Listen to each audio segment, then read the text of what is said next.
el intro, ¿verdad? Hola, ¿qué tal, amigos y amigas y toda la gente que nos ve con mucho gusto a través de Facebook Live? Yo soy su amigo Alex Bernstein, el zorro que piensa, a.k.a. el zorro que piensa. El día de hoy otra vez acompañado de Mr. Black. Estoy muy a gusto aquí en el estudio del zorro que piensa y Cucamanía Production. Que enseña. Que enseña, es que es el estudio original del otro zorro.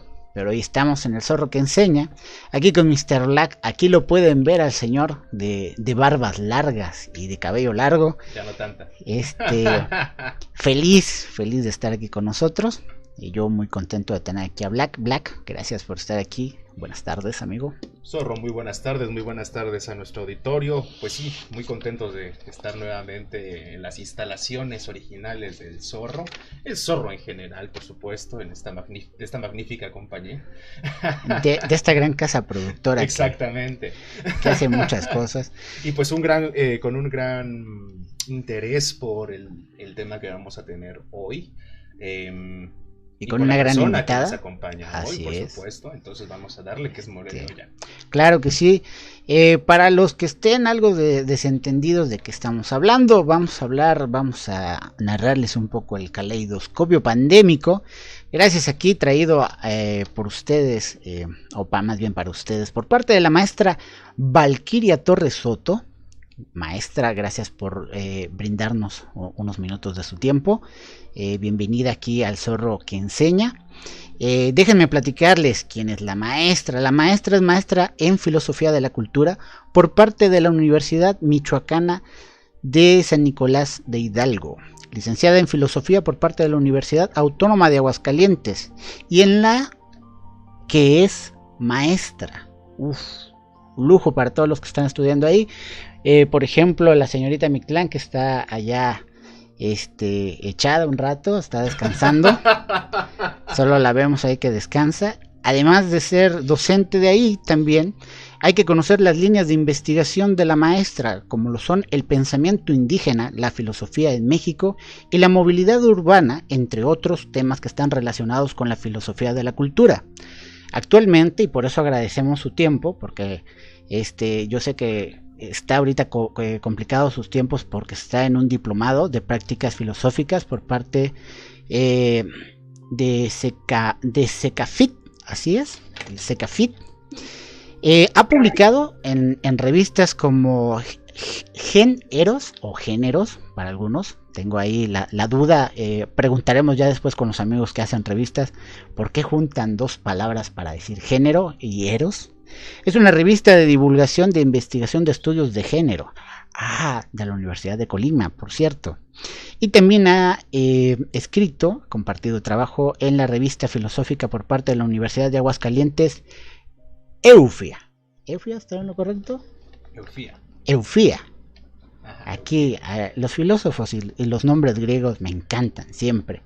También fue parte del comité editorial y escritora del suplemento Péndulo 21 del periódico La Jornada en Aguascalientes, y apenas el año pasado dejó de participar con ellos. Actualmente es miembro fundador y la presidenta de la Asociación de Estudios Éticos y Filosóficos de Aguascalientes AC. Así que tenemos el día de hoy, damas y caballeros, una gran invitada. Gracias a Mictlán porque es su maestra y nos compartió aquí tiempo de su maestra. Gracias, Mictlán, que estás ahí, que le dé unos puntos extras a esta buena estudiante. Maestra, ¿qué tal? Buenas tardes. Ahí vemos que ya quiere morirse de risa. Discúlpenos, así somos de relajientos aquí. No, al contrario, pues agradezco mucho la invitación de ustedes, de señorita Mictlán y de ustedes y de su proyecto. Muy contenta de participar en estos espacios, pues que me parece que son como importantes para pues reflexionar las problemáticas sociales. Entonces también como muy loable este trabajo que ustedes hacen y pues la oportunidad, ¿no? Un poco de expresar las ideas que uno ahí va pensando sobre los temas y llegar quizás a públicos que no imaginamos. Claro. Que gracias al internet las distancias pues también hacen factible este tipo de eventos. Así es, todas las distancias se hicieron bien cortitas. Bendito seas internet, lástima que nos quitas tantas horas de vida, a mí de sueño. Sí, es un mal, ¿no? Está todo mal también, bueno, a todas cosas beneficiosas también hay lados negativos. Por supuesto. Esa es la realidad. Y hoy vamos a hablar de particularmente de esta situación que ha generado la pandemia. Pues maestra, el micrófono es todo suyo. Por favor, maestra. Antes de que haga yo alguna otra cosa, gracias a los que nos están viendo. Recuerden que tenemos 2 redes sociales. Nos pueden ver en Facebook, en El Zorro que Enseña, y en nuestro canal de YouTube. La retransmisión de toda la emisión del día de hoy en El Zorro que Enseña. No olviden suscribirse y activar la campanita de notificaciones para que no se pierdan de todo lo que hacemos para ustedes, con mucho gusto. Así que ahora les pondré en pantalla la presentación que la maestra nos hizo con mucho cariño. Así que el micrófono es todo suyo, maestra. Ya, listo. Bueno, ahí me van diciendo que no tengo las diapositivas a la vista, pero sé que las están viendo ahí en la transmisión en vivo. Pues un poco la plática, ¿no? Le titulé así, Caleidoscopio Pandémico, porque pues una vez que empezó toda esta sacudida que fue la pandemia, creo que hay muchas cosas que podemos reflexionar y revisar, y entonces a veces no me daba tiempo de elegir de qué hablar, y me parece que hay como muchos focos de alerta, por eso un poco ponerle caleidoscopio pandémico, pero pues decidí centrarme principalmente en 3 cosas, ¿no? Que es el control, lo que es el trabajo y lo que es la infodemia. El control como el ejercicio del poder, que me parece que de alguna manera se ha agudizado frente a la situación de la pandemia. ¿Cómo han cambiado o qué ha traído a colación la cuestión del trabajo y lo que es la información que se viraliza y que, bueno, es de lo que hablaremos un poquito más adelante? A veces me ha dado la impresión de que las personas están como muy cansadas de este tema, precisamente pues porque ha trastocado como toda nuestra vida, pero a mí me parece que es como esa oportunidad de hacer como una pausa reflexiva, porque precisamente esta situación es atípica y me parece que en este momento es justo cuando uno se replantea las cosas y uno puede tener una mirada más crítica que cuando estamos en una situación de normalidad. Ahora que también se pusieron de moda estos términos de la normalidad y la nueva normalidad, pues creo que vivir este cambio o este desajuste nos permite, pues eso, ser más críticos de lo que estamos viviendo, ver las cosas que no habíamos visibilizado. Entonces yo soy partidaria de que tenemos que aprovechar este momento para reflexionar, y que quizás si estamos saturados de este tema, pues es por el bombardeo mediático, pero que hay poco tiempo para la reflexión, y por eso quise compartirlo con ustedes, porque a veces la filosofía se queda como muy al margen de estos temas, y yo creo que los filósofos y las filósofas tenemos algo que decir sobre lo que está sucediendo, quizás desde una perspectiva teórica, pero creo que nos puede dibujar un poco qué está pasando en nuestras sociedades y cómo estamos afrontando esto. Entonces, si podemos pasar a la segunda diapositiva. Claro que sí, maestra. No sé en cuál vamos, pero bueno. Estábamos con el intro, ¿no? Estamos viendo. ¿Estamos todavía en el intro? Sí, ya. Nos movimos a la diapositiva 3, donde hay una imagen de un ojo observador. Bueno, decía la 2, que es como el orden en el que vamos a llevar la charla, si el tiempo me permite. Claro que sí. Me dijeron que no me preocupe. Bueno, pensé en esta estructura que tienen ustedes ahí, ¿no? Una pequeña entrada que ya la hice, y un poco hablar de algunas descripciones que han hecho algunos filósofos sobre las sociedades contemporáneas, y entonces es un poco hablar de lo que se ha entendido por sociedades disciplinarias, lo que son las sociedades de control y lo que serían las sociedades del rendimiento, ¿no? Entender como los cambios de paradigma que estamos viviendo de una sociedad industrial, capitalista industrial, a una sociedad neocapitalista, pero ya bajo la era digital y de la globalización. Entonces no es como cualquier cosa asumir y entender qué pasa con estos cambios sociales y cómo esto ha impactado específicamente en la cuestión laboral. Entonces, bueno, eso sería como una parte de la exposición. La otra es como un poco hacer un análisis pues, general, no soy especialista, sobre cómo se ha afrontado la pandemia en distintos continentes y los contrastes que hay, en específico lo que sucedió con China, Corea y la reacción de Europa y de ahí pues pensar qué ha pasado con la reacción, digamos, desde las políticas públicas con la pandemia en América Latina o en los países menos desarrollados, ¿no? Entonces también me parece como importante ver esta óptica, porque como que vuelvo a esto mismo, ¿no? A veces la información es demasiado mediática, pero no profundizamos, no analizamos, no contrastamos. Entonces también creo que es importante entender pueden hacer estos contrastes y ya específicamente pasar a los temas que a mí me interesan, quizás porque me han tocado personalmente, yo creo que la mayoría de nosotros, cómo ha cambiado las dinámicas del trabajo a partir de la pandemia.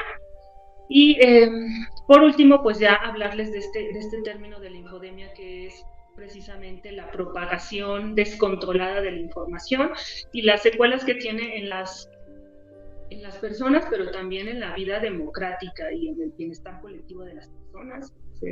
Un pequeño cierre, ¿no? Esa es la estructura general de la charla. Entonces, pues, voy a pasar a la diapositiva número 3, Listo. donde ya vamos a retomar el concepto de las sociedades disciplinarias. Este término es propuesto por Michel Foucault, un propiamente filósofo, como un autor que congregó distintas áreas disciplinares y no se quiso encasillar en ninguna. Pero bueno, lo que él plantea fue un gran estudioso de las sociedades y un gran crítico del poder. Y más que ahondar, digamos, en el planteamiento de Foucault, yo nada más quisiera rescatar lo que podemos entender por una sociedad disciplinaria, porque precisamente me parece que estamos viviendo una transición entre lo que Foucault describe como una sociedad disciplinaria y lo que podría ser una sociedad de control o una sociedad del rendimiento de las que nos hablan otros autores.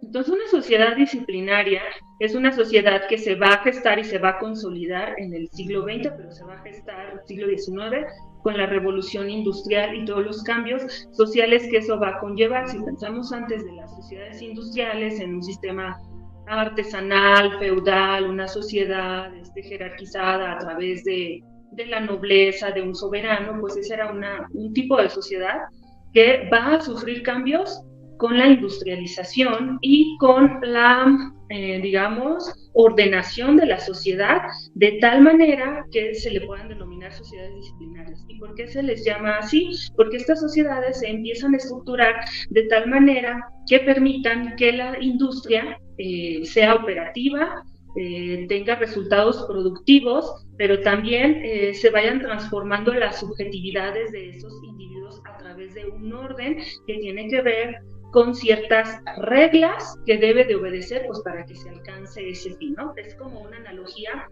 con una pieza mecánica, ¿no? Cada individuo forma parte de esa pieza mecánica para producir esa gran maquinaria llamada sociedad, ¿no? Entonces, ¿qué caracteriza estas sociedades disciplinarias? Pues como ven ahí en la diapositiva, que hay reglas claras en las que cada individuo cumple una función dentro de ese sistema y por lo tanto las instituciones son fuertes, ¿no? Llámese las escuelas, llámese el gobierno, llámese los hospitales, ¿no? Esas instituciones son fuertes y hay una gran imagen de homogeneidad. Pero también, y lo que es como muy interesante es que estas sociedades disciplinarias tienen que ver con un espacio físico, es decir, también se va a transformar el espacio y el tiempo, ¿no?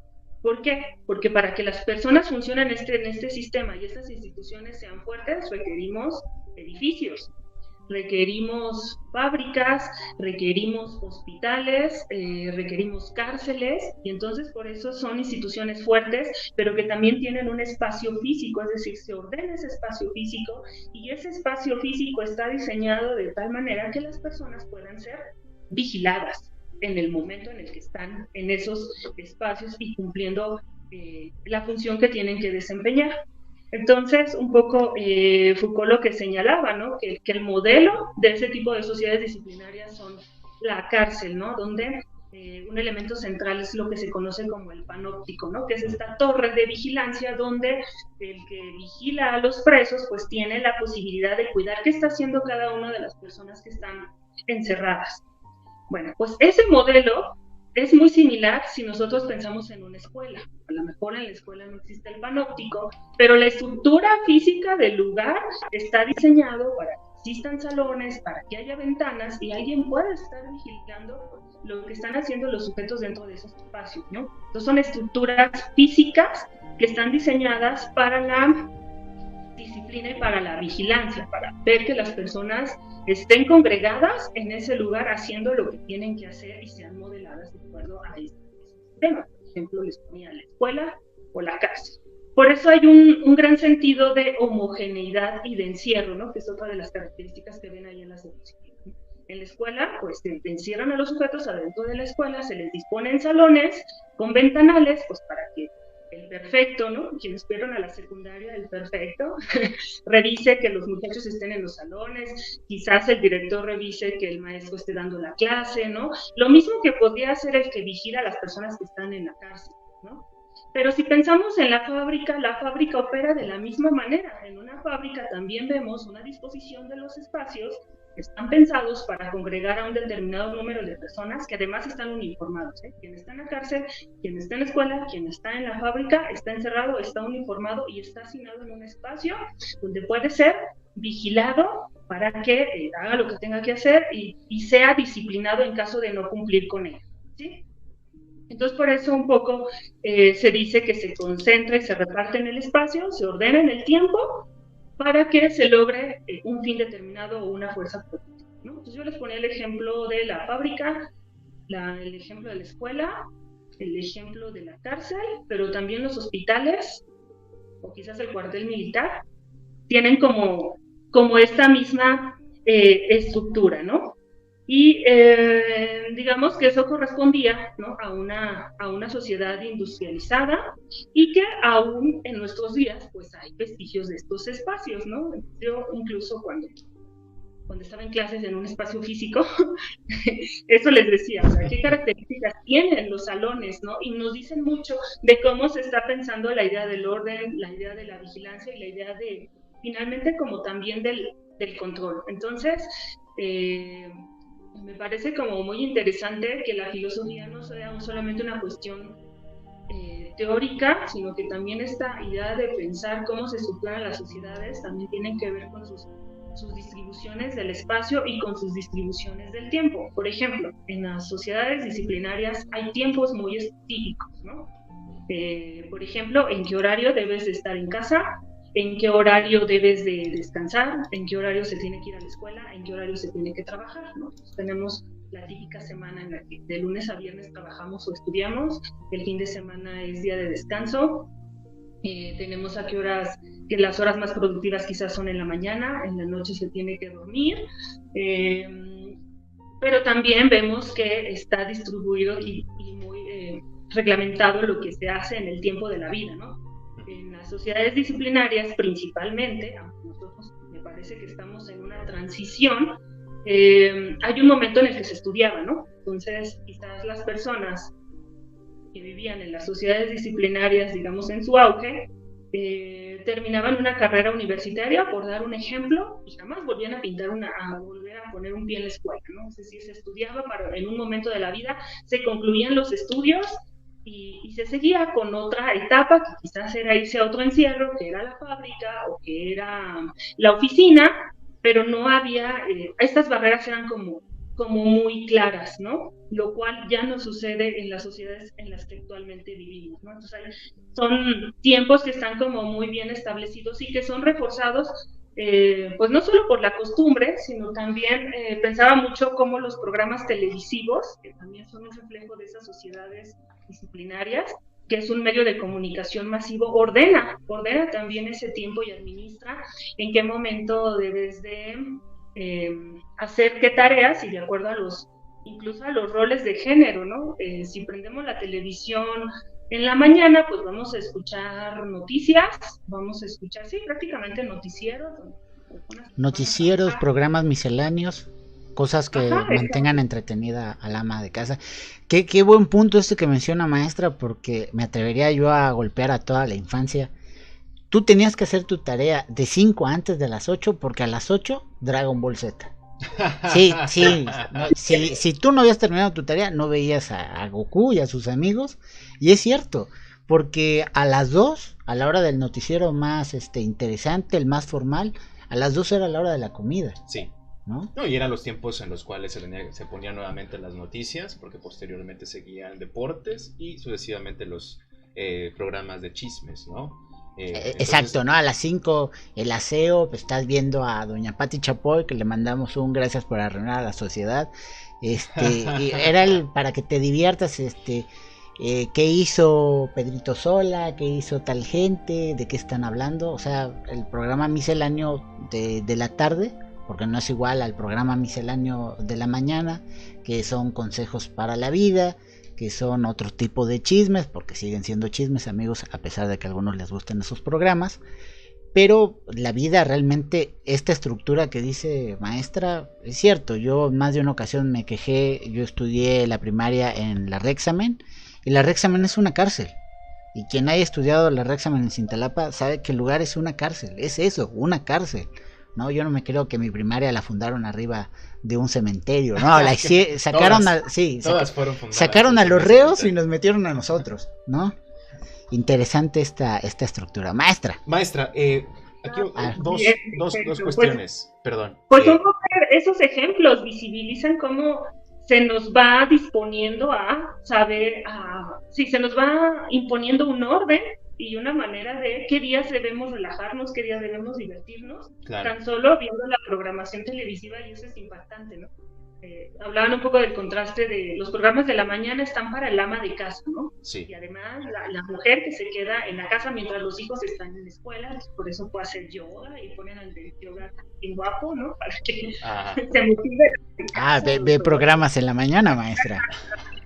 Pero están asumiendo también, o se está dando el mensaje de ciertos roles que se deben de cumplir y que en ese momento las amas de casa tienen que hacer determinadas cosas, como decían, hacer la tarea en la tarde, porque en cierto horario, porque después vienen las caricaturas que están chidas, ¿no? Y no me las voy a perder, pero también incluso decir, el fin de semana es para descansar, el lunes no vas a descansar, de lunes a viernes tu productividad tiene que ser en este orden, ¿no? Entonces ahí se empieza a ordenar también la sociedad a través de estos medios de comunicación que son masivos y que corresponden a las sociedades disciplinarias, ¿no? Bueno, ese es un bosquejo general de qué sería una sociedad disciplinaria y que responde en sus inicios pues a la industrialización, pero y a una sociedad capitalista, ¿no? Que está, que toma su auge, digamos, en el siglo XX con los medios de comunicación. A propósito de ese punto, maestra, si me permite, y enfocado por supuesto a Michel Foucault, ¿no? Pareciera ser que las sociedades disciplinarias encuentran tal vez su criterio de legitimidad y de constitución en la producción. Podríamos hablar entonces de que lo político se ve dominado por marcos estrictamente económicos, es decir, hay un giro de lo político a lo económico y por tanto ya no va a haber esta división como previo a las sociedades estrictamente industrializadas existía, en donde sí había una distinción clara entre el poder político y el poder económico, sino que vamos a hablar ya de un solo organismo y que en este caso los valores estrictos de la producción como eficacia y eficiencia son retomados por, en este caso, la figura del orden público o la gobernanza, ¿no? Sí, me parece que también es importante resaltar esto que señalas, ¿no?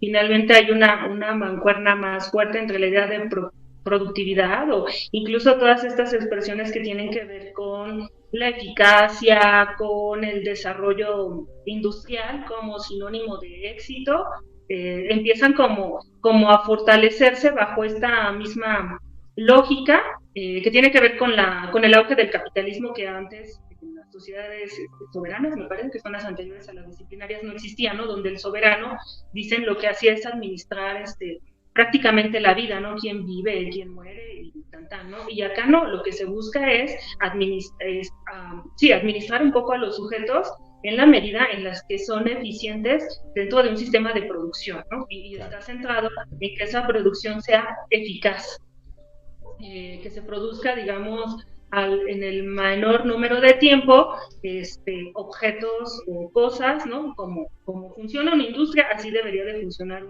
una sociedad, digamos, bajo esa misma lógica, ¿no? El capitalismo está centrado en la producción. Bien, bueno, voy a pasar al otro, una idea, pero espero que después llegue, que serían las sociedades de control, que esta ya más bien es una propuesta o un análisis que hace Deleuze, que también es un francés, que nos habla precisamente de, él hace como una relación, ¿no? La transición, el señor, estamos en una transición entre las sociedades disciplinarias y las sociedades de control.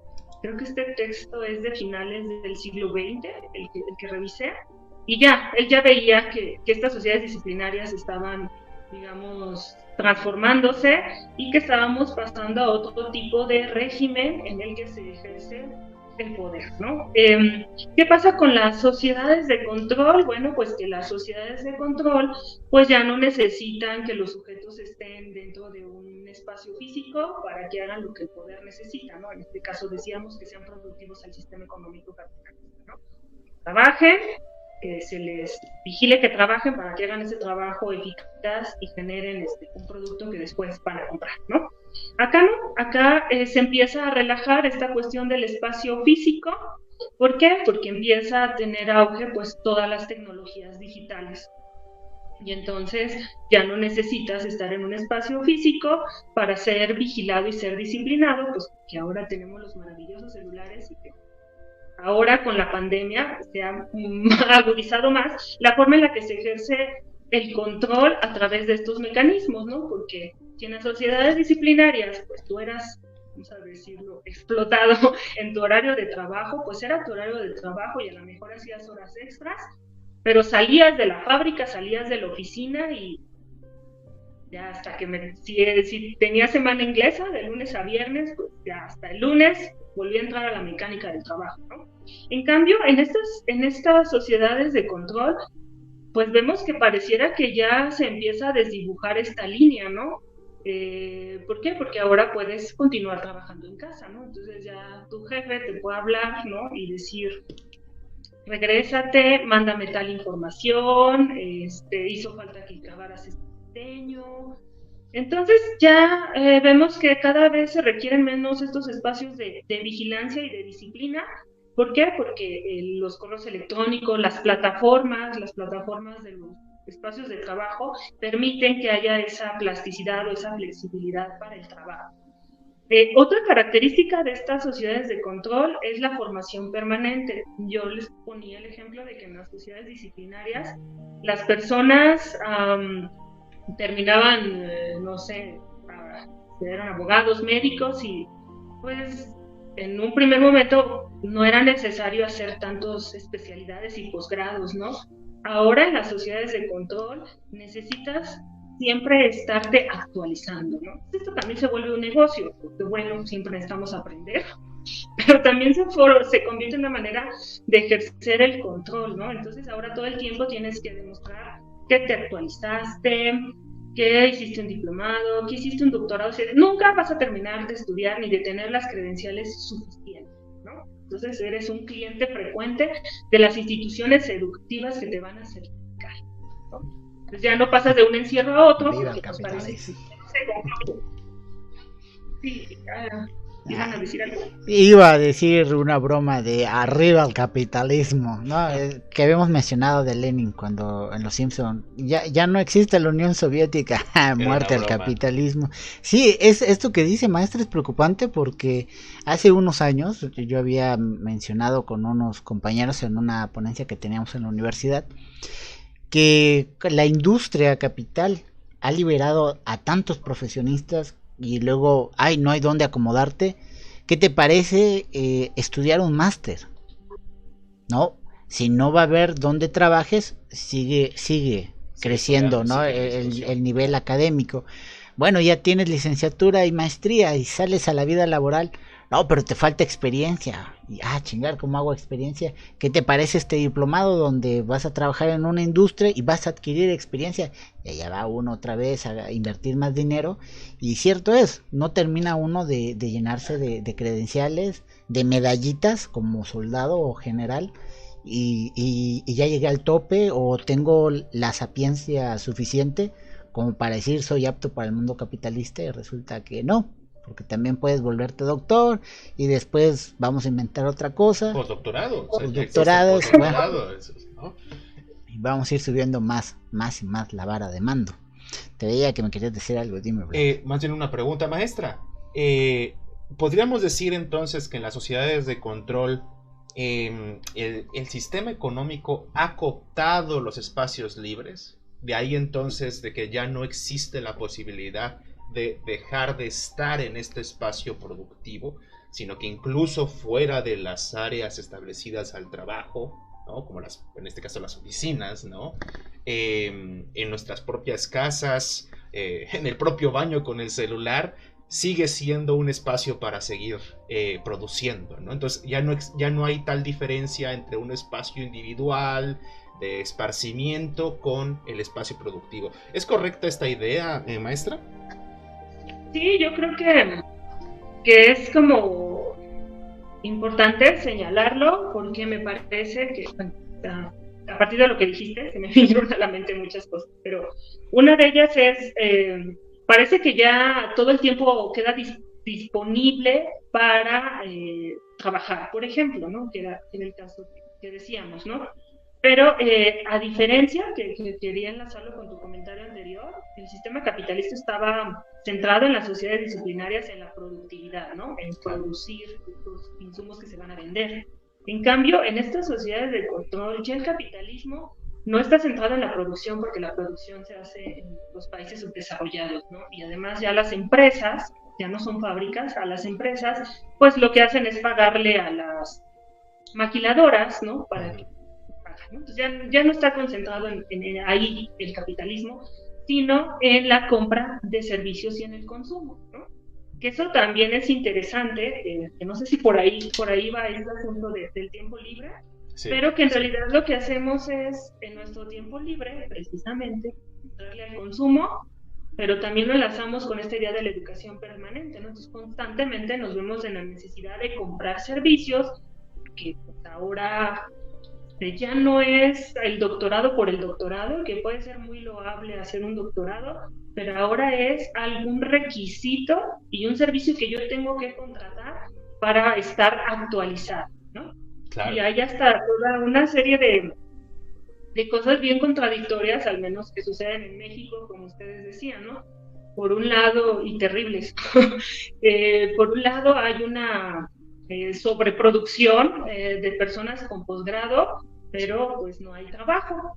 Y las personas que tienen el trabajo, quizás, ¿no? Pues se ven en la necesidad de adquirir estas medallitas, pero ya la medallita es por la medallita y no por el conocimiento, ¿no? Pensaba por ejemplo, todo el Sistema Nacional de Investigadores en México. Pues ellos están súper coaptados, ¿no? Porque pues están ahí en términos de producción, ¿no? Entonces, claro, para que tú subas de nivel en este Sistema Nacional de Investigadores, pues tienes que tener el postdoctorado y haber ido a no sé cuántas conferencias, haber publicado no sé cuántos papers, haber dado no sé cuántas conferencias y escribir no sé cuántos artículos o libros. Y entonces ahí ya no es la investigación en sí misma, el amor al conocimiento. Yo me sé todos los datos. Es la productividad, es cumplir con llenar el formato que dicen que hiciste, todo eso que te pidieron para que puedas permanecer o incluso ascender de nivel. En esto de llenar formatos, maestra, me recuerda un poco a esta noción de burocracia, ¿no? Burocracia como esta perspectiva de llenar papeles, documentación, ¿no? Y ahora pareciera que todo el proceso educativo es burocracia. No es prepararte para cumplir la burocracia, sino que la educación ya es burocrática. Es una línea burocrática más. Por O sea, supuesto. titularse, cuántas cosas hay que hacer para titularse, el papel, una foto vestido de cebra, y empiezas a ver que dices, oye, ¿y a qué horas me daban eso? Nunca me lo dijeron, o tienes que investigar en otras fuentes. Esto que menciona la maestra, que yo tuve la oportunidad de trabajar un proyecto, no voy a decir la universidad, porque me puede meter en problemas luego. No es la Por, fecha. por andar ahí de bocón. No, estuve trabajando con las líneas de doctorados y de posgrados. Y ves, porque yo recibía y tenía contacto con personas de CONACYT, el trabajo que hay que hacer durante 3 años, que es este espacio para subir de nivel o para permanecer. Tienes que publicar 3 libros. Ojo, maestros, 3 libros, no antologías. Y tienes que cubrir número de conferencias a las que tienes que asistir y las que tienes que dar. Y tienes que dar clases frente a grupo. Y tienes que ser director de tesis. Entonces hay una serie de requisitos otra vez. Y que yo llegué a un punto y dije, es imposible que la lista de maestros que tengo cubra esos requisitos. Porque estoy viendo a 2, 3 pelados que conozco que sé que no lo hacen, ¿no? Y tienen aquí la permanencia. Y mi comentario va a esto porque vivimos ahorita actualmente un problema por aquello de los fideicomisos, esto sí, que hablaba sobre la cuestión monetaria. Y yo hice un programa, un saludo a todos los que me han dicho de cosas horribles en Twitter, pero doctores, si ustedes tienen evidencia de que están trabajando, de que están sacando libros, de que tienen una investigación, no se preocupen, el fideicomiso se detuvo, pero el dinero, la inversión a la educación va a volver. Nadie dijo ya no va a haber dinero para la educación. Si usted es de los maestros, de los doctores que han hecho su trabajo, obviamente el dinero va a caer porque hay como comprobar que sí está haciendo.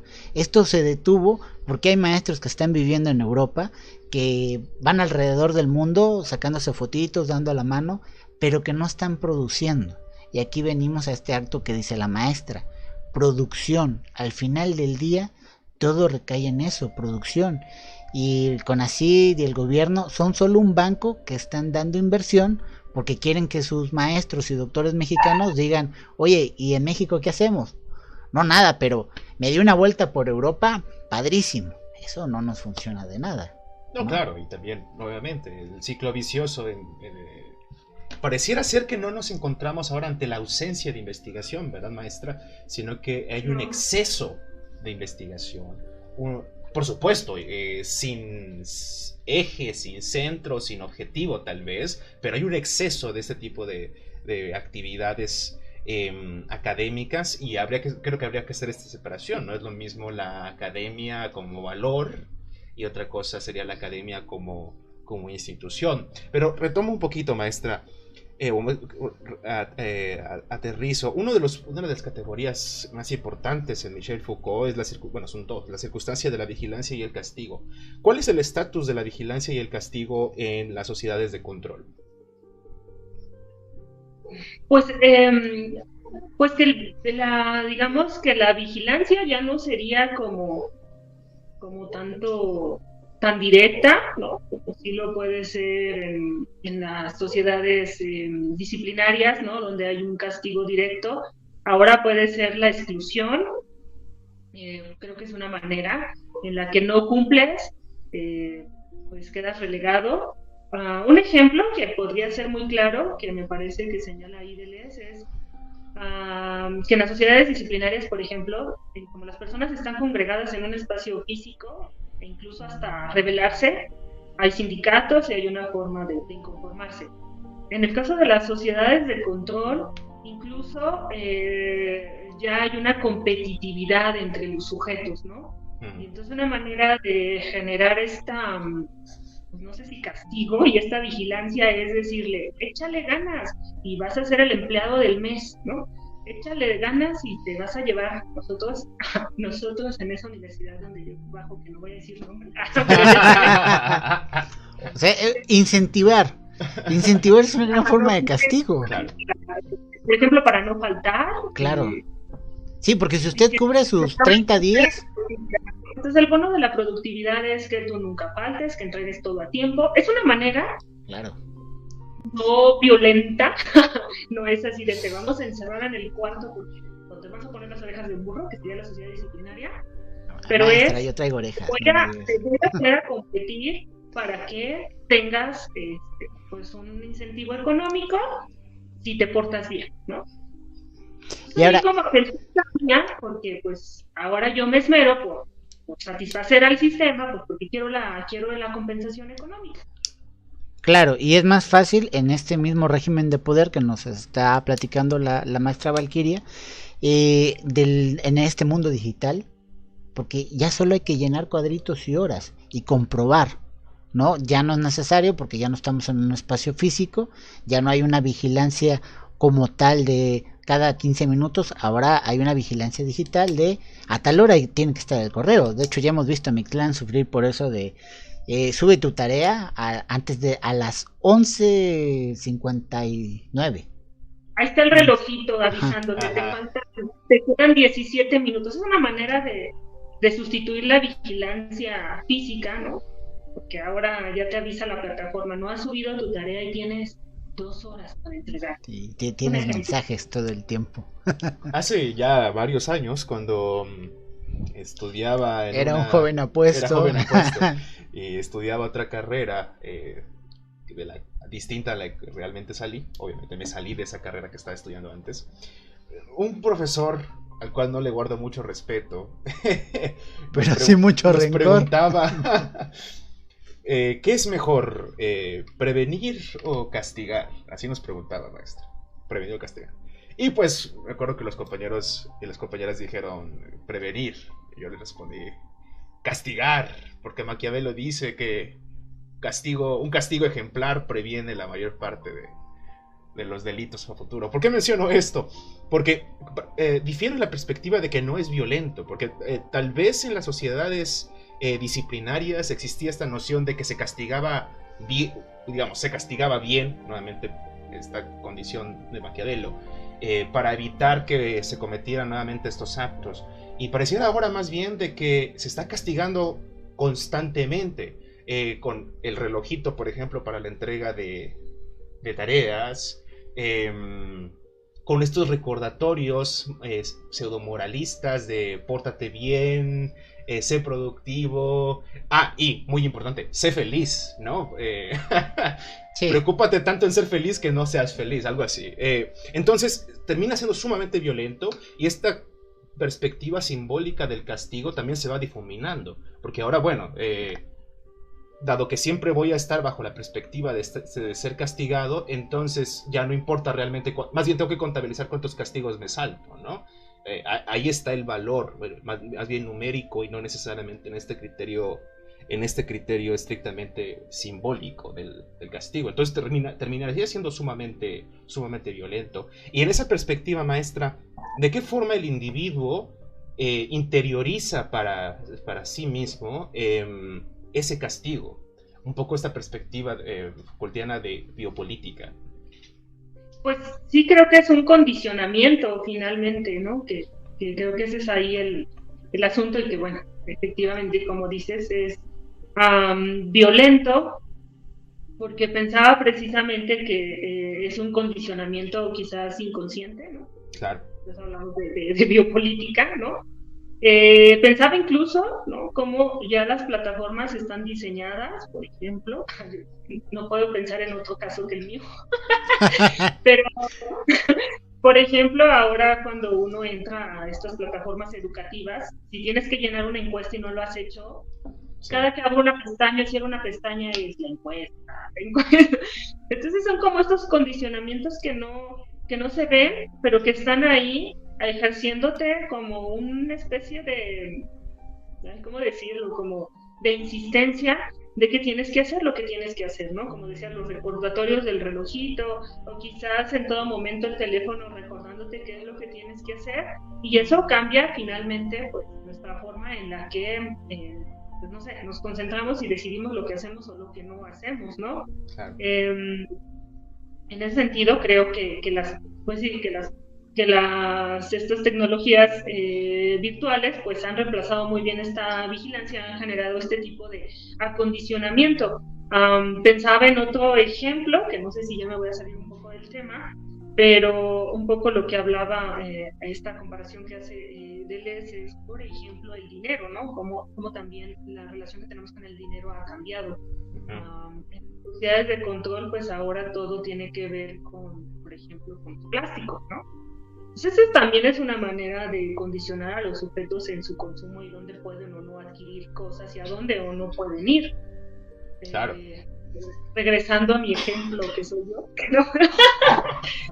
Antes, por ejemplo, teníamos estos premios, ¿no? Que finalmente es una forma de condicionarnos y decir, no tienes derecho a pedir un día económico porque no, pues no vas a recibir este bono, ¿no? O una serie de cosas. Pero bueno, antes se nos daba como unas compensaciones en efectivo. Ahora se nos dan estos famosos vales de despensa, ¿no? Esa es otra manera de ejercer un control sobre tus decisiones y acondicionarte a un modelo de vida. Entonces, si antes yo decidía en qué gastar ese dinero, pues ahora solamente en los establecimientos donde revisan, donde aceptan esa tarjeta, es donde yo voy a poder hacer mi consumo. Y igual, donde yo recibo como mi pago, ahora todo está en una tarjeta y si no encuentro un maldito cajero, pues no se puede. no voy a poder comprar cosas, por ejemplo, ¿no? Entonces todo está como... Y no puedo ir a los mercados locales, porque ahí no aceptan tarjeta, por ejemplo. Entonces todo se va a la industria, al consumo de productos de las grandes corporaciones. Así es, claro, transnacionales. Quiere decir que hemos vuelto a la época de la minería. Nos pagan con solo el dinero que se puede cambiar en la misma empresa. Las tiendas de raya. Así es. Bueno, pero eso eran de tiendas. Que se ha ejercido pues se está ejerciendo el control sobre los sujetos, ya ni siquiera está a disposición del dinero, porque o sea, una tarjeta de crédito parece, o una tarjeta normal, pues de nómina, pareciera que ahora es la que te abre la puerta para pues poder comer o no, por ejemplo, porque de ahí recibes tu salario, pues necesitas un lugar, un espacio donde tú puedas tener acceso a él. Claro. Creo que eso también es como algo interesante. Yo hace un tiempo, no sé si sea cierto, pero es muy factible, había visto un documental sobre las cuestiones del agua y, bueno, aquí en Aguascalientes, no sé si también en otras partes, aquí hubo un tiempo en que se usaba una tarjetita también para pagar el servicio de la luz. Y si tú no hacías el pago a tiempo, automáticamente se te iba el servicio. O sea, ya no necesitaban venir a cortarte la luz. Sí, sí. Tú mismo, ¿no? Tú mismo. Te cortas y al momento que tú pagaras y pusieras la tarjetita en el medidor, ya llegaba la luz. Pues algo así pasaba en África con el servicio del agua. Era como así como comprar tiempo aire, pues así comprabas el agua, ¿no? O sea, cargabas tu tarjeta y si tu tarjeta tenía dinero, pues podías disponer del agua. Entonces, son todas estas formas en las que se hace, algunos le llaman necropolítica, ¿no? Porque parece que es una política que no está al servicio de la vida, sino de la muerte. De la muerte, ¿no? Como eso, ¿no? Que tengas una tarjeta para tener acceso al agua o no. Claro. Así funciona el mapa. Sí.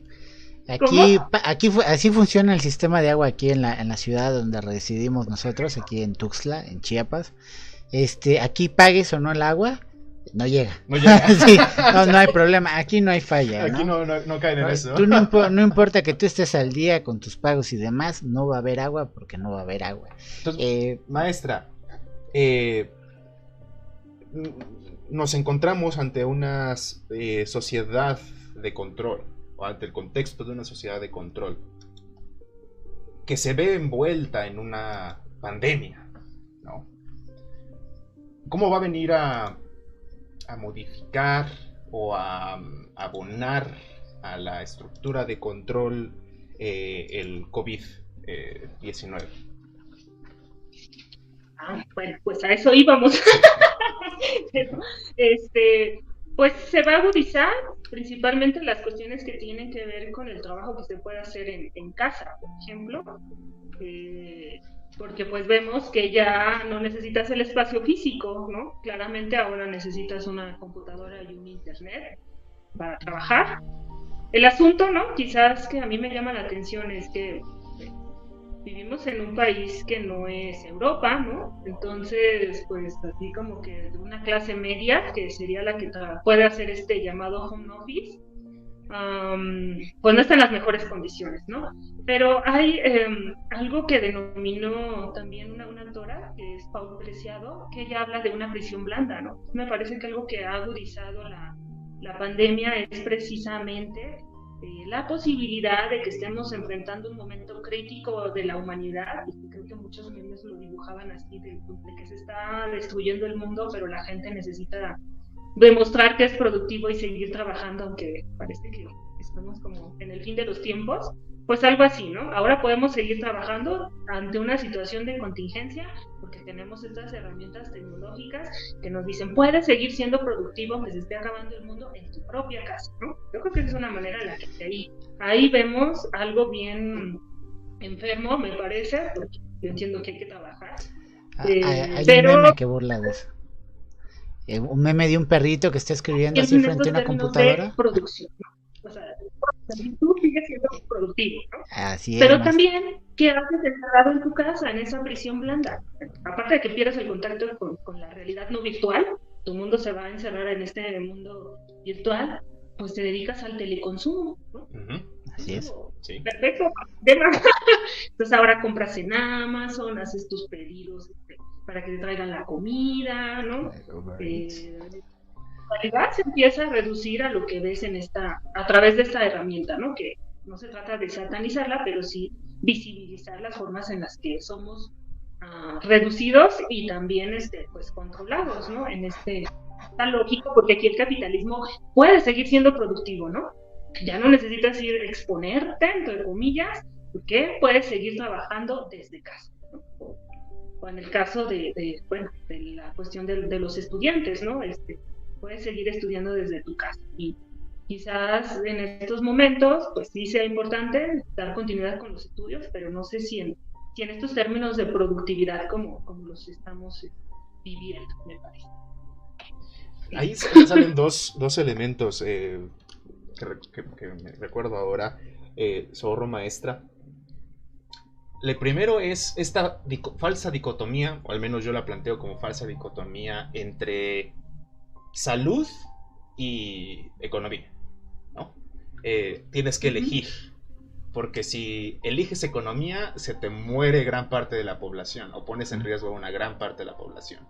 Pero si eliges salud, sacrificas la economía, ¿no? Y no sé cuál sería necesariamente la respuesta en un nivel internacional, pero parecería ser que la tendencia es hacia la economía. No podemos parar la economía, tenemos que seguir con ella a costa de la salud. Y creo que el caso de Estados Unidos es interesante en esta perspectiva, ¿no? El propio discurso de Donald Trump, enfocado hacia reaperturar, no volver a cerrar. Es más, realmente casi no cerraron, tuvieron un espacio muy pequeño y de ahí volvieron a la vida productiva.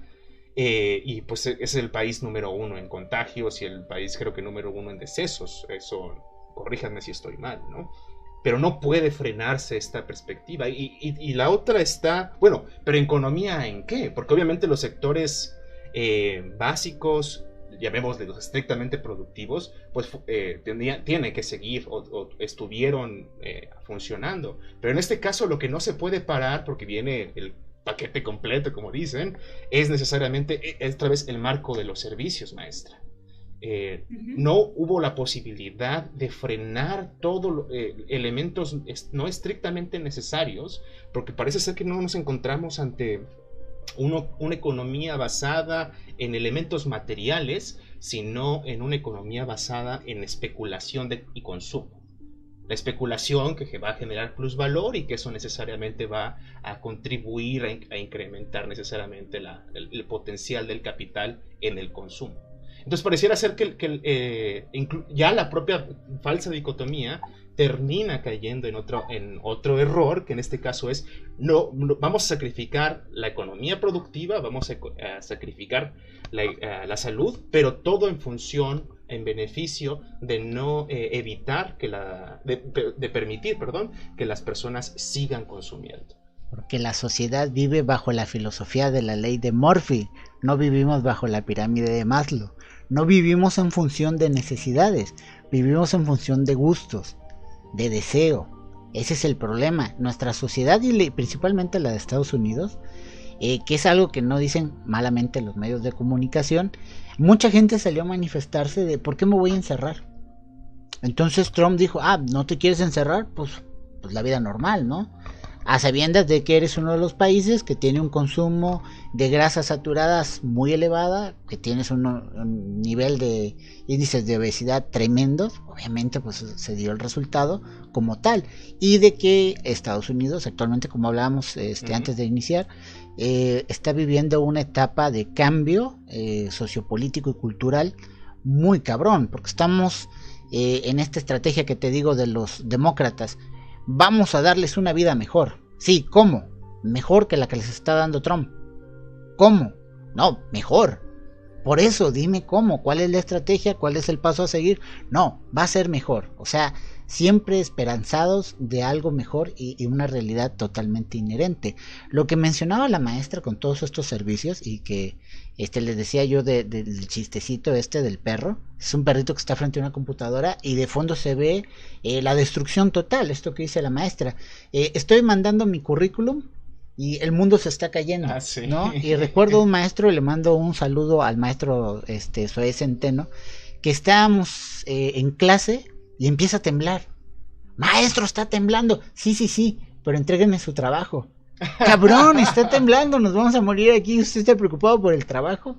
Y yo les dije a los compañeros, pues es que es la función, ¿no? Más allá de que el salón se pueda caer, tenemos que acabar con la clase, ¿no? Vivimos en esta situación que nos expresa muy claro la maestra Valquiria y me lleva a invitarle a nuestro auditorio que se den un tiempo de leer. Si no la pueden leer, vean la película y quédense un poco traumados con 1984, porque vivimos en esto que dice la maestra, una era digital de control, vivimos en el Big Brother, en el Gran Hermano, estamos viviendo eso de una manera que no podemos ni meter las manos ni ver para otro lado, porque como dice la maestra Valquiria, refiriéndose a ella misma, vive en este uso de valores de me están tomando el tiempo de no puedo acceder a otra cosa si no termino tal cosa, ¿no? Y creo que aquel que haya querido descargar algo se dará cuenta que tú no puedes acceder al siguiente nivel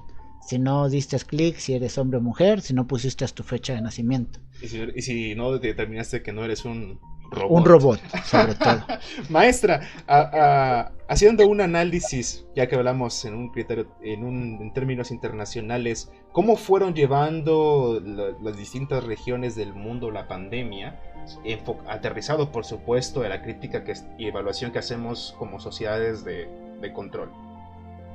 Bien, bueno, creo que solamente agregaría dos cosas más, porque nos saltamos la sociedad del rendimiento, pero es muy similar la idea, ¿no? Pero bueno, solo nada más quería agregar una cosa de esta caracterización de este fenómeno de esta sociedad actual, que le han denominado del rendimiento, del control o la sociedad ciberlaboral.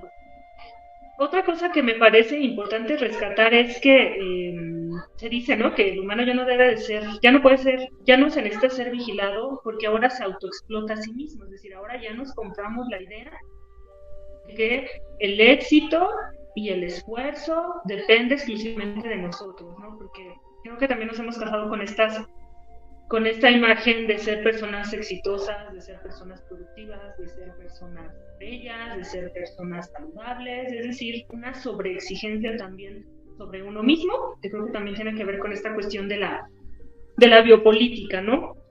Entonces, bajo esta creencia, pues también somos como muy afines al sistema, ¿no? Que se centra precisamente en esta adquisición de servicios de consumo y, bueno, y estas mecánicas de trabajo que están al servicio del sistema económico capitalista globalizado ahora. Ya el punto este de la pandemia en el mundo es como interesante porque precisamente ahorita que ustedes hablaban de este falso dilema entre economía y salud, bueno, pues si lo vemos más allá, si lo viéramos fuera de nuestras circunstancias, ¿cómo decirlo?, reales, pues yo creo que si pusiéramos entre paréntesis, acá viéndonos bien fenomenológico, si pusiéramos entre paréntesis nuestra triste realidad política y de intereses que hay, pues obviamente que vamos a privilegiar la salud, ¿no? Pero en un sistema económico donde quien tiene el dinero tiene el poder, pues la economía ha acabado ganando. Pero también me parece que bajo estas explicaciones que se dan de estas sociedades del rendimiento, estas sociedades del control, pues explican una realidad que no es de todos, porque habrá quien no acceda tan fácilmente a estas tecnologías, por ejemplo, de las digitales, ¿no? Y que creo que eso es lo que hace el contraste con las formas en las que se han llevado las acciones para atacar la pandemia. Este autor que se llama Byung-Chul Han, que es un filósofo, si no me equivoco, coreano, que se formó en Alemania. Bueno, es asiático y se formó en Alemania. Él hace esta comparación entre Europa y Asia con respecto a la forma en la que han enfrentado la cuestión de la pandemia. Y bueno, se ha señalado que en el caso de Corea, de China, principalmente, pues parece que hay un mejor control de la pandemia y curiosamente lo que dice este señor es precisamente que tiene que ver con las características de los asiáticos, que él señala que son disciplinados, son individualistas, pero no son egoístas y confían más en el Estado, ¿no? Uh-huh. ¿Cómo se atacó la pandemia en estos países? Principalmente a través de el control de la vigilancia cibernética. De esta manera, ellos, es decir, no hay una confidencialidad de la información que dan en Internet, entonces se hace como, bueno, me cuesta mucho trabajo explicar esto, pero una serie como de algoritmos que lee el comportamiento de las personas a través de los registros que hacen en sus, por ejemplo, en sus celulares o en no sé, en sus computadoras, en dónde estuvieron, en dónde convivieron, si viajaron, si no viajaron, a qué lugares asistieron, y de esta manera se sacan algoritmos que nos dicen, estas personas están en riesgo porque viajaron a tal lugar, porque estuvieron en tal gimnasio, porque estuvieron en tal edificio, y de esa manera se detectaban cuáles eran personas riesgosas. Entonces ahí lo que fue eficaz fue precisamente el control a través, la vigilancia digital, ¿no? Básicamente eso es como el éxito que señala este señor que tuvo Asia, específicamente Corea y China, que incluso podría causar divorcios porque él diciéndole que pues ya su teléfono registró que estuvo en tal lugar y pues que era una persona en riesgo y se le notifica. ¿Qué más? Pues también que para ellos fuera muy importante el uso del cubrebocas, que también se convirtió en una cuestión como muy polémica en México. Sí. Y ellos decían que era como un poco ilógico porque ellos no pararon la industria o las actividades, pero lo que hicieron fue como más rígidas como las medidas de sanidad, ¿no? Por ejemplo, por el uso del cubrebocas como una exigencia y no cualquier cubrebocas como más especiales, no como los usamos nosotros, y que los ciudadanos en ese sentido eran más obedientes. Entonces decían que de qué servía, por ejemplo, en Europa, que el contraste es que en Europa, como la sociedad es más exige, o los ciudadanos exigen más su privacidad y su no disposición de su información que va dejando registro en los celulares o en estos dispositivos electrónicos, pues en vez de haber una vigilancia digital, lo que se actuó fue un cierre de fronteras y dice, pues ¿quién quiere ir a Europa en medio de la pandemia? En realidad, un cierre de fronteras era un poco absurdo, ya cuando el virus estaba ahí y estaba en Europa, y que finalmente lo que nos enseña es que él ve como una sociedad más, o si las sociedades europeas, como más apegadas a la idea de su individualidad y el respeto a su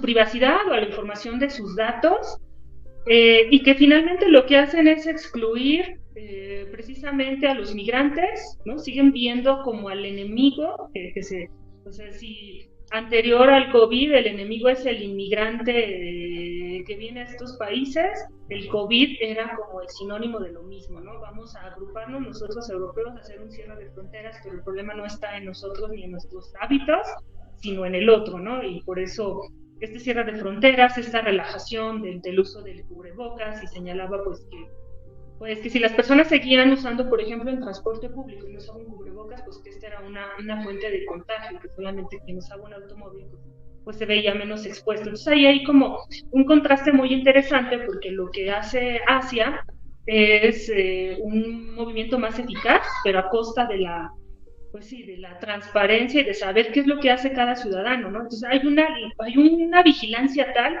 que, por ejemplo, en China, pues saben de cada individuo a través de estos algoritmos, ¿no? De las cosas que ve en Facebook, en YouTube o lo que pone en Twitter. Ay, creo que me congelé.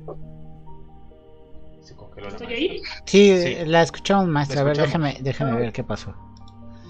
Sí, se congeló pero un la segundo, escuchamos pero bien, la no se escuchamos. preocupe usted. No, usted no se preocupe. Ok.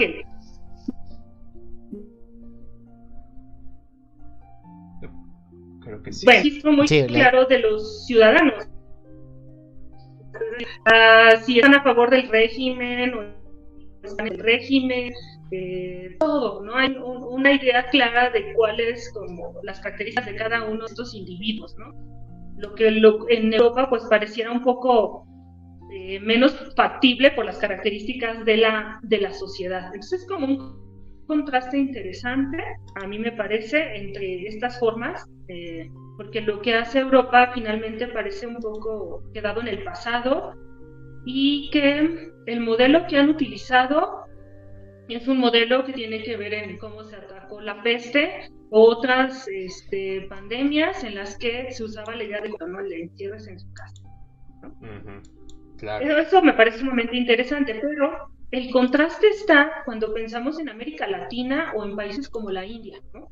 Porque pues los europeos bien padres, pues un primer mundo, bueno, si eres europeo, si no eres un inmigrante, pues quizás tengas un buen apoyo social de salud, y eso pues también se visibilizó que se había descuidado un poco, pero la gente puede tener incluso seguro al desempleo, tener ahorros, ¿no? Que tiene que ver con una sociedad pues que ha sido más privilegiada, ¿no? Por condiciones también históricas.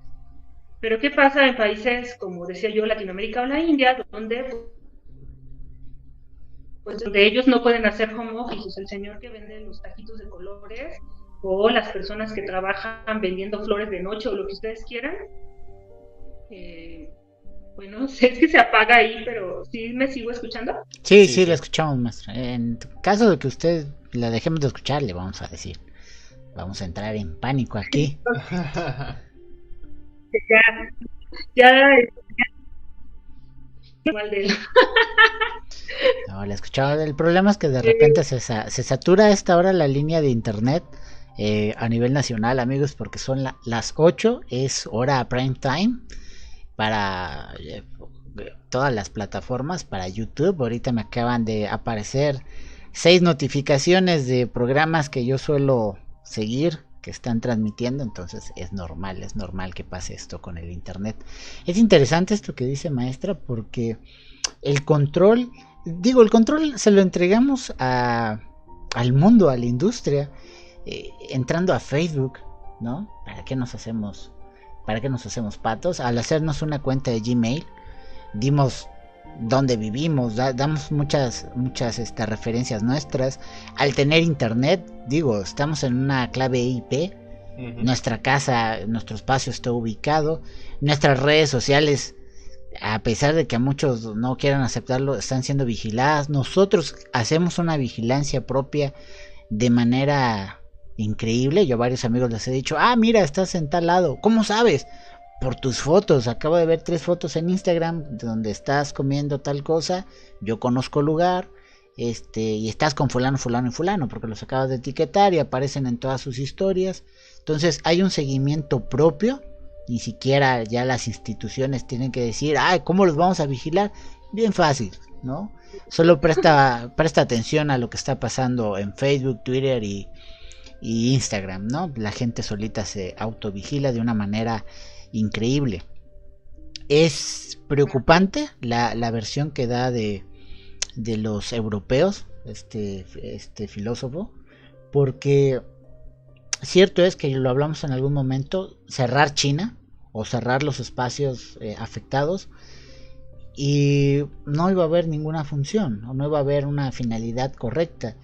Esta necesidad de libertinaje, ojo, no es que yo sea muy conservador, pero es libertinaje eso de yo no quiero perder mis privilegios porque el otro tenga problemas. No, ¿dónde está pues la empatía que curiosamente viene de los europeos, de las líneas ricas, de los privilegiados? De no, tú, el que está en el lodo, tienes que ser más empático con el que está más en el lodo. Y dices tú, pero tú nunca eres empático en ningún momento, ¿no?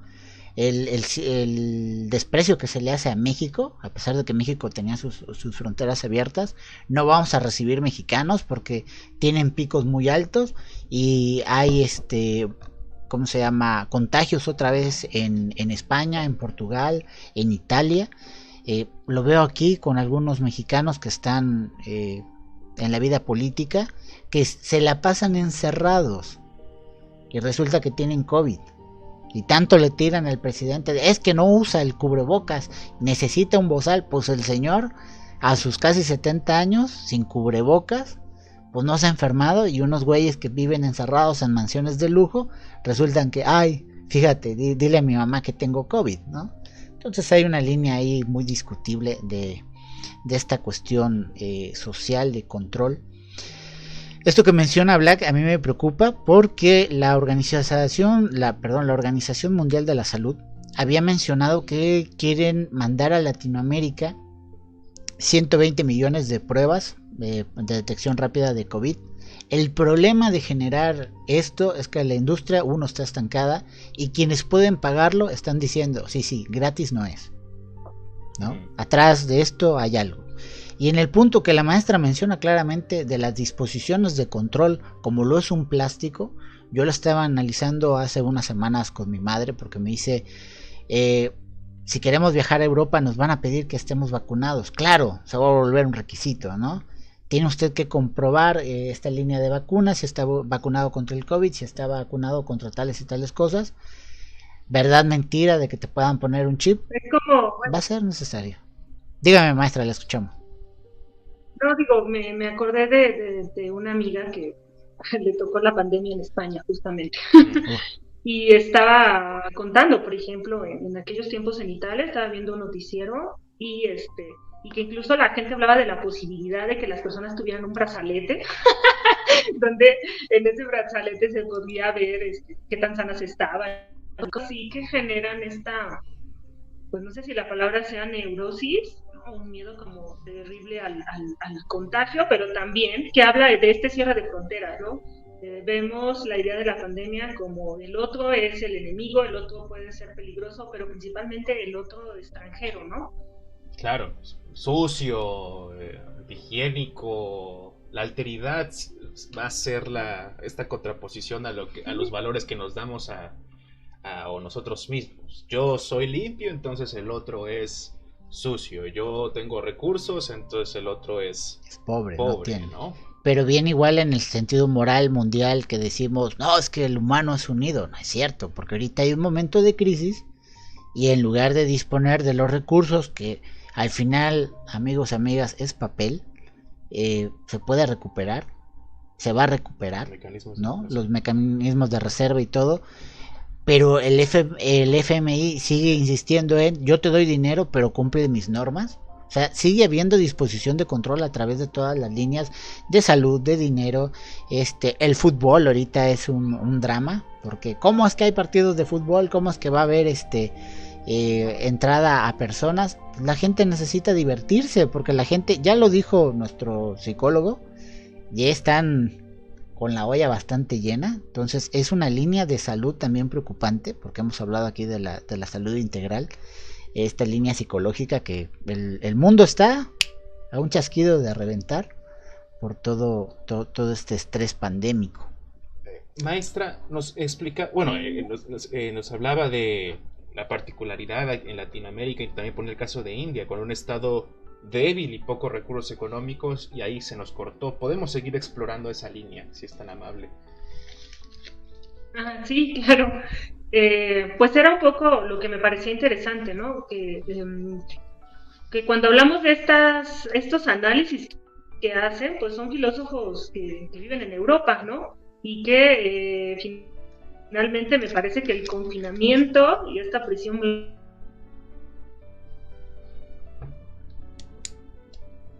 Creo que perdimos a la maestra. Ahora sí la perdimos, maestra, no sí, la escuchamos. Ahora sí, se perdió la maestra. A ver. Sí. Maestra Valquiria, ¿nos escucha? Porque la dejamos de escuchar. Creo que se nos cortó.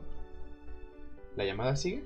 Sí, la llamada sigue, pero no la escucho a la maestra. Bueno, comentemos mientras tanto. Fíjate que esto es mi pregunta previa, la última, iba específicamente a estas dos características que planteaba, porque me parecen muy interesantes, sobre todo con el análisis del caso asiático, ¿no? Pareciera ser, sí, por supuesto, la crítica puede hacerse brutal a la pérdida de privacidad, y en lo personal me sumo a esta noción, pero pareciera ser que ante contextos en los cuales no hay una posibilidad de concretar una organización gubernamental fortalecida, no es, y dado que parece ser que también no es posible aspirar a tener confianza en la responsabilidad individual, entonces el contexto pandémico se dispara, ¿no? Así es. Maestra, ¿qué tal? Ya está de vuelta con nosotros. Creo que esa parte no quiere fluir, ¿verdad? Creo que nos están cortando, sí, alguien nos está viendo. Generalmente pasa. Tengo yo ese mal. Se me ha calentado la boca varias veces en internet y luego me mochan cosas, pero estábamos sobre las características de Latinoamérica ante el COVID. Sí. Bueno, un poco lo que decía es que hay un contraste de recursos, ¿no? y de estilos de vida entre precisamente pensar en Latinoamérica y en estos otros países. Por ejemplo, yo decía, bueno, pues hacer el home office, pues en nuestro caso es sumamente a veces más complicado porque no tenemos las mismas condiciones ni los mismos, no sé, recursos incluso, ¿no? Pero hay quienes están fuera de esto, ¿no? Hay quienes están fuera de esta lógica de las sociedades de control, ¿no? Yo creo que fue cuando se cortó, decía, bueno, pues aquí no le vamos a decir que haga home office al señor o a la señora que vende los taquitos de colores, que vende los tamales, o las personas que viven al día, ¿no? Uh-huh. Y ahí es donde las cosas pues ya no podemos copiar, porque es lo que se ha hecho, copiar lo que se han hecho en estos otros países, que es decir, no, pues enciérrense en sus casas y esperen a que pase la pandemia, o al menos eso fue como lo que sucedió al principio, ¿no? Una idea de todo se cierra, pero toda la gente que vive de esta, pues vamos a decir la informalidad, ¿dónde queda?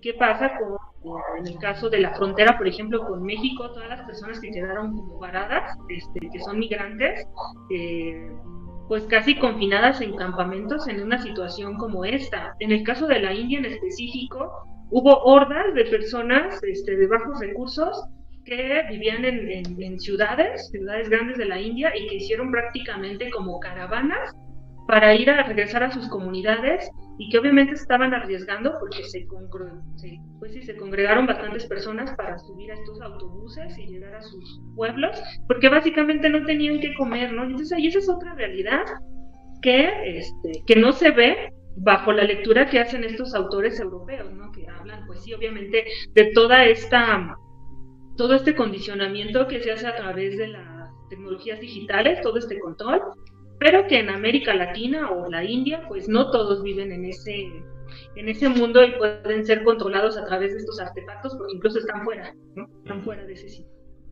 Y lo que sucedieron en muchos países de América Latina es que se transportaron los modelos europeos de los toques de queda, en algunos casos toques de queda, eso creo que también sucedió en la India, donde había toques de queda,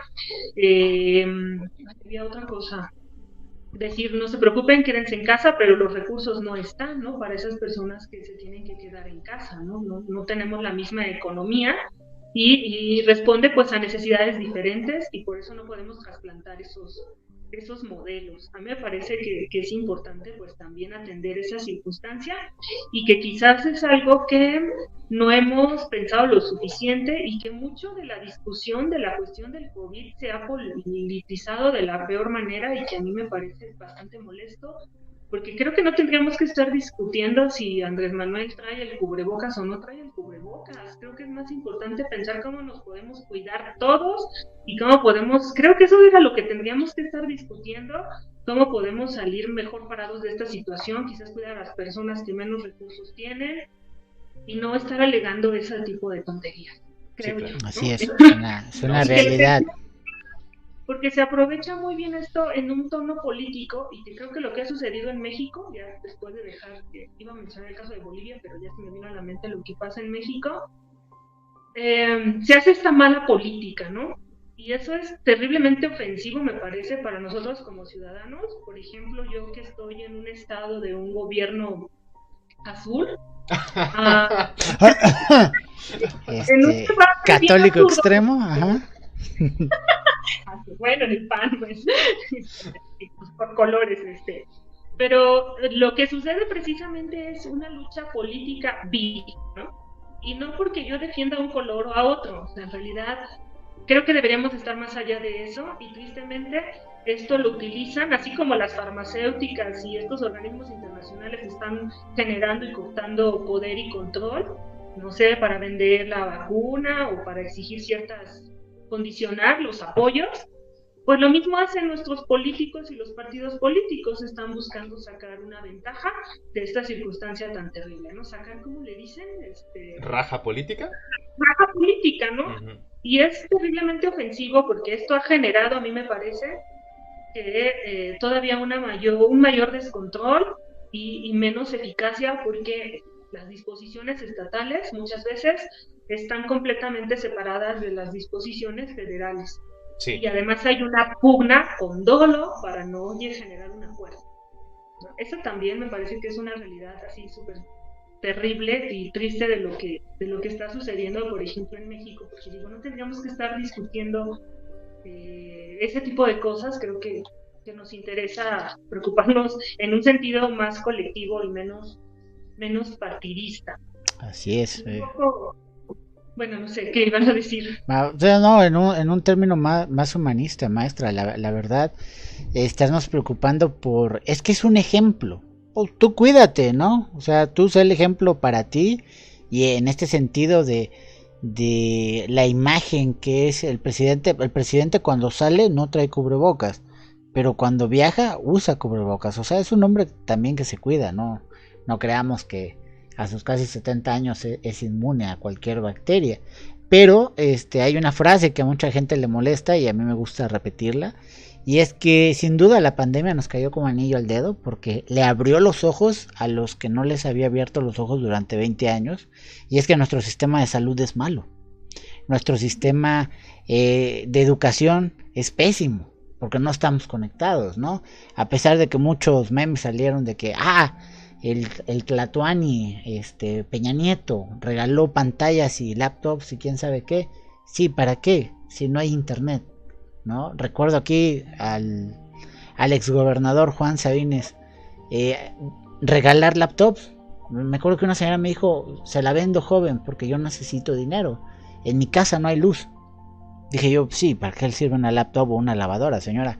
Claro, la llevo a que venda su producto por dinero, ¿no? Y buen dinero, porque le sirve más el dinero que un objeto que no. Y se empezaron a suscitar muchas cosas en esta pandemia. Alumnos que, oiga, maestra, no me puedo conectar. Y una gran leperada de parte de la maestra se hizo viral y mostró otra cara que se enfrenta a uno en cuanto a la educación. Oiga, tengo un problema, quiero una solución, ¿no? Quiero que me apoye, quiero que me entienda. Hay una limitante de maestros hacia alumnos, de alumnos hacia maestros, de las mismas instituciones que forzan a los maestros a trabajar más horas, porque no más allá de su plan de trabajo y sus reuniones y las clases, porque no da solo una clase, no atiende solo un grupo, ¿no? Atiende 5 o 6 grupos en el día. Entonces, no solo son las clases de usted, también son las clases las que usted realiza, las clases que el alumno tiene que asistir. ¿Cuántas clases realmente? Sí. Las que son mamás todavía tienen que hacer la tarea con los hijos. O sea. Sí, claro. Así es. Sí. O sea, el horario de trabajo, lo mencionábamos aquí con Black, parece que se convirtió de 18 horas, ¿no? Ya no son 8, ya no son 10, ya no son 12, son 18, ¿no? Y ya no hay tiempo libre, o sea, este límite entre la casa y tu trabajo, digo, y entre comillas afortunados que hacemos home office, porque no somos los que vivimos al día, pareciera, pues no es esta romantización que si uno googlea, hablando de estas cosas, es lo home office, vemos estas imágenes así de casas blancas y lindas, donde las personas felizmente están en su casa haciendo estas actividades productivas, ¿no? Y yo creo que el problema es, volvemos a eso, ¿qué estamos priorizando? O sea, por ejemplo, en la cuestión de la docencia yo me pregunto, ¿qué estamos priorizando? Yo no creo que lo importante en estos momentos sea atascar a los alumnos de todos los contenidos. O sea, yo no le veo como sentido, ¿no? Es como esto que decíamos, está acabando el mundo, pero tú entrega la tarea porque hay que cumplir con todo el programa. Yo no creo que sea lo más prioritario que regresamos a esta lógica de la productividad, ¿no? Quizás tendríamos que ser como más creativos con lo que nos toca hacer y como que hay como reacciones. A mí alguien me lo dijo y creo que es muy cierto, ha sacado lo mejor o lo peor que tenemos, ¿no? Como esta idea de generar una visión autoritaria de que mi visión del mundo es la correcta y entonces soy capaz de agredir a una persona que no trae cubrebocas, por ejemplo, porque yo estoy como bien apasionada con la idea de que la gente debe tener cubrebocas, más esta polarización social que ya hablábamos, por ejemplo, con la cuestión del presidente, ¿no? Donde pues ya las cuestiones se convierten en unas cuestiones como de odio ahí muy enfermas y muy dañadas que no abonan a lo colectivo. Pero en el caso, por ejemplo, de la cuestión de la docencia, yo digo, pues en realidad es necesario que los estudiantes cubran todos los requisitos. Yo he escuchado mamás que me dicen, es que entró a primer año y es el año en el que aprenden a leer y escribir. Pues sí, estamos acostumbrados a entendernos en términos de productividad y que un niño que va en primero de primaria, que tiene 6 años, cuando cumpla 7 tiene que aprender a leer y escribir, pero no es una ley. Así es. Digo, pues no es una ley y quizás a lo mejor ahora no es prioritario eso. Yo no digo que no deba hacer algo, yo creo que tiene que estudiar y tiene que hacer algo con su tiempo porque además está encerrado, porque además quizás tenemos poca sensibilidad hacia qué está pasando emocionalmente. Ustedes han platicado esto, esta salud mental, ¿no? ¿Qué está pasando con estos jóvenes, con estos adolescentes, con estos niños, ¿no? En tus entornos familiares? O sea, eso también es otra historia que se ve ahí, ¿no? O con la mamá que está a lo mejor con sobretrabajo, pero además ahora tiene que ayudar al hijo a hacer o a la hija a hacer la tarea, ¿no? Todas estas problematizaciones, ¿como para qué? O sea, ¿realmente es para que el chamaco realmente aprenda todos los contenidos? O quizás darle las herramientas para que pues la vaya pasando literalmente, ¿no? Pues, no sé, por ahí leí algo que decía, pues quizás ahora tengan que aprender los niños otras cosas, a lo mejor a cocinar, a hacer qué hacer en su casa, y no pasa nada, pero seguimos queriendo arrastrar una situación anormal a términos de esta lógica productiva. Claro. Entonces, yo al menos no he visto que haya una institucionalmente, por ejemplo, desde la perspectiva de la educación, decir, bueno, vamos a dosificar los contenidos, hay que priorizar qué es lo que pueden aprender los muchachos en este tiempo. Ustedes también quizás nos estamos sobrecargando de trabajo y se generan, me parece, como pocas empatías, ¿no? Y también creo que como docentes, pues muchos también estamos, o algunos están en el carril de que hay que exigirles porque tienen que cubrir el programa. Entonces, pues ahí te va el libro, ahí te vas el ensayo y hazme un montón de cosas y no me importa si tienes internet en tu casa o no, si tienes un espacio para leer o no, tú entrégame. Pues no sabemos las circunstancias tampoco de los estudiantes en un país que no es Europa, ¿no? O sea, digo, no sabemos ni siquiera si el chamaco tiene internet, tiene laptop. A veces hay alumnos que están con el celular y entonces no hay ni siquiera un terreno parejo que, aunque hay desigualdades sociales en el espacio físico, medianamente pues se equilibraban, ¿no? Que tiene que ayudar en casa. del espacio, si tiene para estudiar, el tiempo y si tiene un buen internet y un buen equipo. Y los docentes pues también estamos tampoco en las mejores situaciones. Pero esto no importa, lo importante es cubrir el programa y entregar calificaciones y acabar el semestre, no sé. Sí, en función de nuestro sistema que pide, hay que cumplir los plazos y hay que llenar las formas, ¿no? Aunque el mundo se vaya a acabar. Sí, realmente no importa. Maestra, por una situación de tiempo, ¿qué le parece que hablemos de la infodemia en un próximo programa? Porque es un tema que la verdad hay que tratarlo con toda la hora posible. Sí. Porque estamos hablando de fake news, estamos hablando de aprenda usted socialmente a hacerle caso a las fuentes oficiales, que yo me doy de topes cada que subo videos con las personas. Yo no comparto información falsa, yo cuando hago análisis sobre noticias, son noticias que están verificadas y generalmente muestro todas las fuentes y muestro los espacios de donde estoy sacando la información. Y esta situación de la infodemia es digna. Y digo, no la vamos a tratar en un ratito. Me gustaría que platicáramos extensamente. Estamos muy a gusto también aquí con la maestra, pero todos tenemos agendas apretadas y estamos corriendo. Sí, hay que ser productivos. Sí. Así como me están viendo, amigos, yo tengo que producir otros 4 programas antes de que se acabe el día, porque si no ya no fue un día productivo. Así es, esa línea marcada. Luego veo el celular que me recuerda, tienes que hacer tal cosa. Entonces, calmados a todos los amigos que me están escribiendo. Vamos a hacer el otro programa, no se preocupen. Sí. Black. Bueno, primero, maestra, creo que, bueno, no creo, se dejan muchas cosas por cubrir, porque al final todo termina interconectándose, ¿no?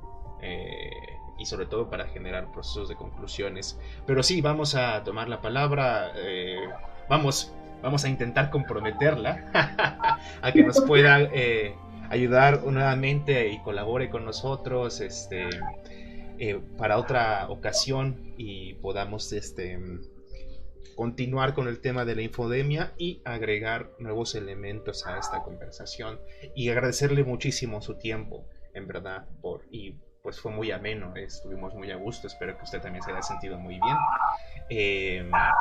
Estamos muy agradecidos, todo el equipo del Zorro que Enseña, y bueno, esperamos que pronto podamos superar esta condición productiva. Sí, no, y también muy enfocada a esa circunstancia de producción, y tal vez explorar otro tipo de actividades de diálogos distintos, ¿no? También ya enfocados fuera de los espacios estrictamente capitalistas. Pero muchísimas gracias por el momento. Fue un verdadero gusto y un verdadero placer. Pues yo nuevamente les agradezco la invitación y de igual manera espero que pues sí, que haya sido útil y productiva esta charla. Que nos deja revisar muchas cosas, que no es solamente esta cuestión como mediática de la pandemia como ha sido tratada, y que sí es importante revisar el tipo de sociedad en el que vivimos, estas contradicciones. Por eso me parece que es fundamental hablar del tema. Yo agradezco que me hayan dado la oportunidad de platicar con ustedes, y bueno, pues también pues felicitarlos por hacer este tipo de espacios donde también se tiene que abrir estas tecnologías para cosas disruptivas, ¿no? Que es generar la reflexión, es compartir conocimientos, reflexiones. Yo creo que es una manera de apropiarnos de estas tecnologías que buscan controlar. Creo que son los espacios también de resistencia dentro de estas los nuevos espacios de resistencia, exactamente. Ya ven, amigos, no estoy equivocado, no solo mostrar chichis, también hay conocimiento aquí. Gracias a todos los que me están escribiendo, estoy leyendo ahí que me escriben de Twitter. No hay una transmisión directa todavía en Twitter, lo que les estoy es enviando el link para que vengan a Facebook. Les repito, no tengo mi otra computadora, por eso no estamos ahí tan espontáneamente. Un saludo a todos los que nos están viendo allá en aquella plataforma, en la del pajarito azul, donde No puede decir uno buenas tardes, porque ¿por qué buenas tardes? Si mi tarde no ha sido buena. Cómo les gusta hacer pleito y polémica todo. El día de hoy nos acompañó la maestra Valquiria Torres Soto. Iba a mencionar ahí a mi clan, pero la veo está haciendo tarea. No la vamos a molestar, pobrecita mi clan. Ella tiene que ser más productiva que nosotros, así que está atrapada ahí. Ella fue quien nos conectó con la maestra Valquiria, ya una seguidora, por cierto, de nuestra fanpage, que ya hemos tenido oportunidad de leerla en varias ocasiones. Estuvo con nosotros en el programa pasado, que por cierto ya está en YouTube, para quienes se lo hayan perdido en vivo. La invitación, les recuerdo, en nuestras redes sociales, estamos en YouTube como El Zorro que Enseña, y en nuestra fanpage en Facebook como El Zorro que Enseña. La invitación es que todos los viernes a las 7 de la noche nos vean en vivo, porque si ustedes tienen dudas o preguntas, pues nos las hacen llegar, nosotros la planteamos a nuestra invitada, para que ella pues les dibuje, esclarezca y los deje satisfechos con una respuesta. Hoy veo que muchas personas estaban en otras actividades. Es fecha productiva, así vamos a llamar este viernes. Es viernes de entregar tareas, porque es exactamente el momento cúspide del mes en el que hay que hacer cosas. Veo a mi mamá que está ahí abajo en chinga trabajando.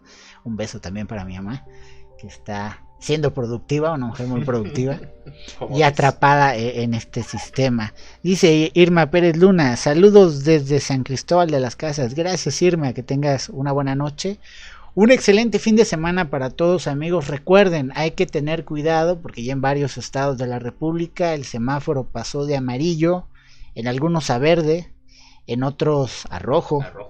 Entonces, ojo. Cuidado con el rebrote. La protección ante todo. Bueno, no podríamos decir rebrote, porque tiene que acabarse el brote. Bueno, no sé si el tecnicismo está. Sí, el tecnicismo creo que no es el adecuado. Es cuidado con la extensión de la pandemia, ¿no? Rebrote tendríamos que haberlo erradicado, ojalá ya sea pronto, y eso que dices que se haga realidad. No me dejes con la mano así, porque me puede dar cáncer de hombro. Estoy agradecido con la maestra Valquiria, que estuvo aquí con nosotros, catedrática de la Universidad de Aguascalientes, de donde se quieren robar a nuestra querida Mitlán. Próximamente, el próximo año va a estar por aquellos lares.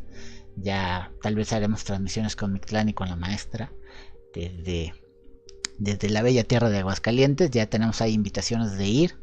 Y bueno, maestra, a nombre de toda la producción del Zorro que Enseña, aquí está el espacio cuando usted lo necesite, lo requiera. Para nosotros un gusto tenerla el día de hoy.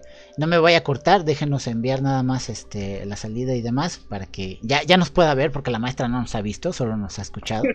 Ahorita va a ver el esplendor. Bueno, pues el esplendor de estos muchachos.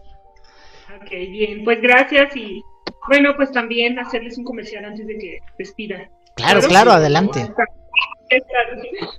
No, pues como se mencionó un poco, algunas de las personas que hemos estado participando con ustedes, tenemos una asociación que hacíamos actividades fuera de la academia, precisamente llevar la filosofía fuera de la academia, pero ahora con la cuestión del COVID ha bajado un poco la actividad, pero pues invitar a que nos conozcan. También tenemos una página en Facebook que se llama aefa.ags, y cada semana se publica un texto, que tenemos una página así, aefa.org,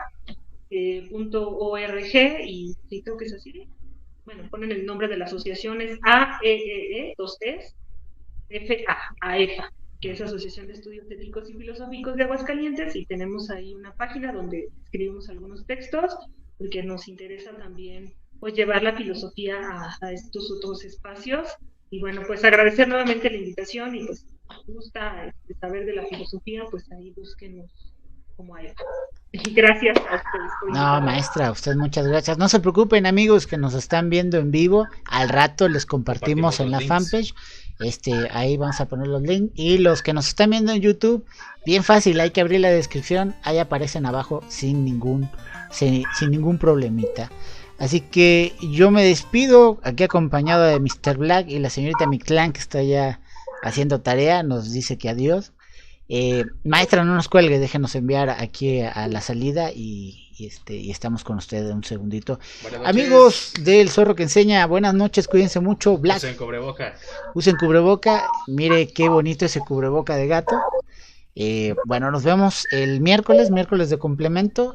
No va a estar Black porque tiene que irse de viaje de estudio de campo, así que vamos a estar aquí solitos, pero nos vemos el viernes a las 7 de la noche. Buenas noches y gran fin de semana, amigos. Hasta luego.